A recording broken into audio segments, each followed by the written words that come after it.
Lo que sucede aquí es que el riesgo que crea el Estado lo crea con la utilización de armas de fuego, de automotores, de conducción de electricidad, que es lo que desató desde épocas muy anteriores eh, la adopción de un instrumento distinto que es el de la responsabilidad objetiva o la obligación que surge por el resultado, que es el que genera la manipulación de actividades peligrosas de las cuales el Estado es guardián, lo llamamos riesgo creado. Aquí, en cambio, se empieza a consolidar una dinámica distinta en donde en lugar de riesgo creado se habla de riesgo conflicto. Podía pensarse riesgo conflicto, otros lo llaman riesgo social. Y es precisamente lo que hace que en este segundo evento del riesgo conflicto no es el Estado el que crea el riesgo, sino el terrorista. Y por eso la discusión de que si el Estado responde por los actos del terrorista y el terrorista es un tercero y el Estado no es el que causa el acto terrorista, ¿por qué el Estado responde? Pues por un riesgo que no es el riesgo creado por la manipulación de explosivos y la activación de los mismos por parte de las fuerzas militares, sino el riesgo del conflicto que genera todo ese universo de situaciones, digamos, desproporcionadas o desiguales.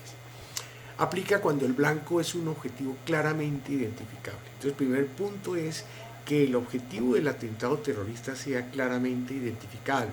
Y al ser identificable hay que mirar si fue hacia una cúpula estatal, un establecimiento militar o cuando el riesgo lo crea el propio Estado con la construcción de una instalación dirigida a proteger a la comunidad.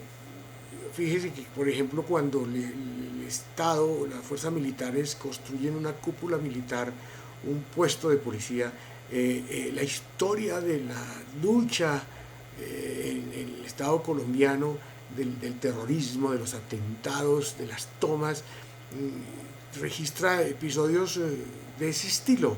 En unos casos, cuando las FARC se tomaban como rehenes a los miembros de las fuerzas militares y se los llevaban secuestrados en las selvas, toma de Patascoy, Tres Esquinas, todas aquellas en donde estuvieron secuestrados por muchos años oficiales y suboficiales de la fuerza pública.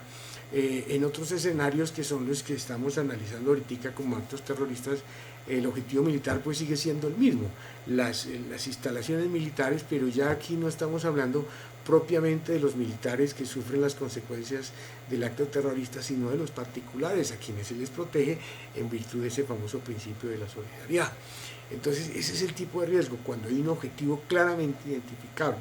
Y extremando el argumento se llegó a sostener que no es necesario que el objetivo sea militar o policivo, sino que puede extenderse a todos aquellos casos en los que el blanco sea un objetivo claramente identificable, como el Estado, ¿no? Por ser esa la actividad escogida por los terroristas como objetivo. O sea, los terroristas no escogen como objetivo, salvo lo que hizo el narcotráfico en la década del 80-90, en donde ponía bombas en los centros comerciales, en donde atacaba a todo el mundo, era intimidatorio. Aquí en esta guerra frontal que tiene, digamos, la guerrilla, ese tipo de delincuencia organizada, generalmente va dirigido contra oleoductos, contra la infraestructura del Estado, contra las fuerzas militares, contra las cúpulas que se encargan de la administración de las fuerzas militares. Otro sector de la jurisprudencia funda una supuesta responsabilidad estatal en el derecho internacional humanitario. Es correcto, de acuerdo con el cual los bienes de carácter civil no deben ser objeto de ataque ni represalias, y el enfrentamiento es entre dos bandos claramente en guerra, que no, en donde no pueden estar ni los particulares ni los bienes de los particulares, porque no tienen ellos el carácter de ser objetivos militares. En estados de confrontación militar, la afectación de bienes se limitan a aquellos objetivos que por su naturaleza, ubicación y finalidad contribuyen eficazmente a la acción militar. Y todo eso con miras ¿a qué?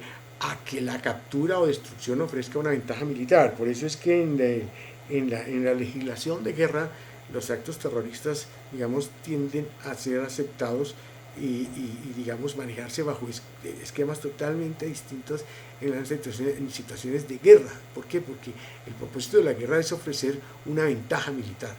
Y en esos componentes o en esos ires y venires, pues naturalmente no puede estar de por medio jamás un civil.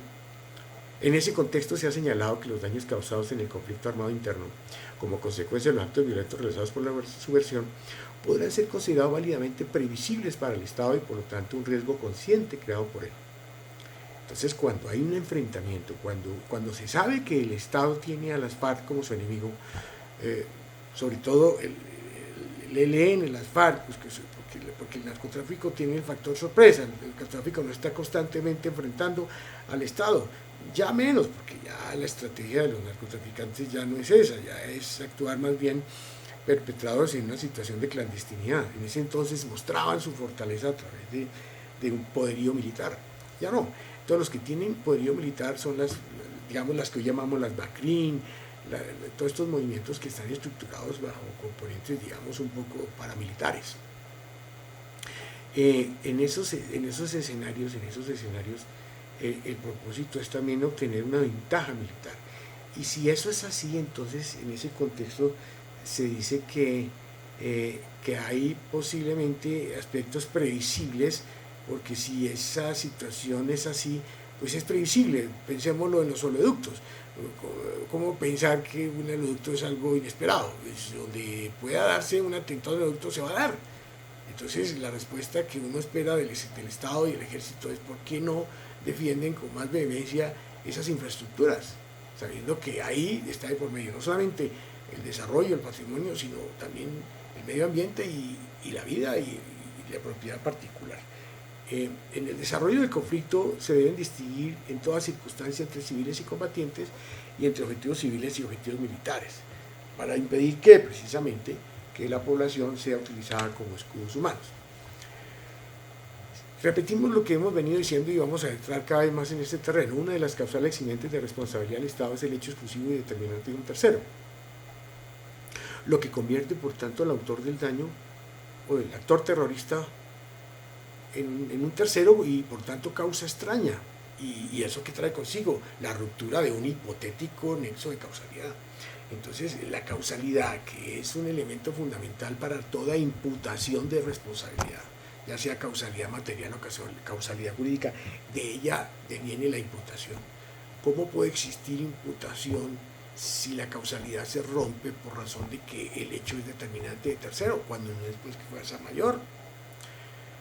O un caso fortuito. Por otra parte, los atentados terroristas dirigidos inesperadamente contra la población resultan imprevisibles para las autoridades públicas, a menos que se produzcan indicios previos que permitan adoptar medidas de protección. Entonces, no cabe fácilmente en estos actos terroristas aducir o aplicar un criterio de omisión, salvo los casos que tuvimos ocasión de analizar en videos anteriores, en donde sí había la posibilidad o había elementos que hacían prever que el atentado terrorista se iba a producir para aplicar entonces la falla de servicio. Por todo lo anterior, no puede afirmarse que la sola existencia de una instalación militar o de policía se convierta en un riesgo para la población en general, pues de tratarse a ello se debería entrar en la paradoja de que la fuerza pública es al mismo tiempo elemento de auxilio, su función constitucional es proteger a los ciudadanos, y de peligro a la vez, y así concluir que el Estado sería responsable por cumplir la obligación constitucional de proteger a los ciudadanos.